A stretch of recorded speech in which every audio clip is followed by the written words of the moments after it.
Hepatitis foundation of ত্রিপুরার উদয়পুর শাখার উদ্যোগে টেপানিয়া সমষ্টি উন্নয়ন আধিকারিকের সহযোগিতায় গোকুলপুর সাউথপাড়া এসপি স্কুল প্রাঙ্গণে এক স্বাস্থ্য শিবির এবং পিঠেপুলি উৎসব অনুষ্ঠিত হয়। উপস্থিত ছিলেন টেপানিয়া সমষ্টি উন্নয়ন আধিকারিক দীপশ্রী দাশগুপ্ত, টেপানিয়া পঞ্চায়েত সমিতির ভাইস চেয়ারম্যান রামচন্দ্র দেবনাথ, পঞ্চায়েত প্রধান রীতা দেবনাথ ভৌমিক সহ সংগঠনের কর্মকর্তারা। স্বাস্থ্য শিবিরে এলাকার কয়েকশো মানুষকে বিনামূল্যে চিকিৎসা পরিষেবা এবং ঔষধ বিতরণ করা হয়। পাশাপাশি গোমতী জেলার মুখ্য স্বাস্থ্য আধিকারিকের উদ্যোগে বিভিন্ন ধরনের রক্ত পরীক্ষা করা হয়। পরবর্তী সময় এলাকার মা বোনদের অংশগ্রহণে পিঠেপুলি উৎসব আয়োজিত হয়।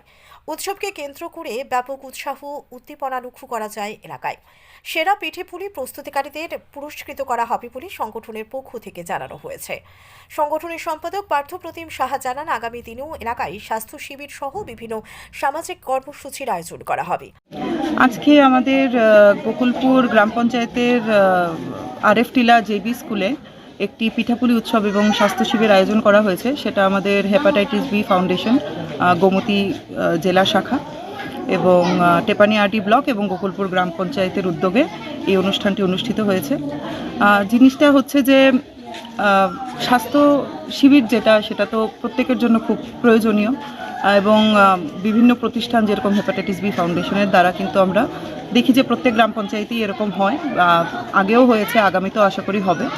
এবং পিঠাপুলি উৎসবটি হচ্ছে দিদিদেরকে উৎসাহ দেওয়ার জন্য।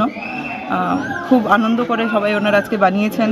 আমরাও ঘুরে দেখেছি। এখানে আমাদের সাথে টেপানিয়া পঞ্চায়েত সমিতির ভাইস চেয়ারম্যান মহোদয় আছেন, আমাদের গোকুলপুর গ্রাম পঞ্চায়েতের প্রধান সাহেবা আছেন এবং রয়েছেন হেপাটাইটিস বি ফাউন্ডেশন গোমতী জেলার যারা অফিসিয়ালস আছেন ওনারা। খুব সুন্দর হয়েছে।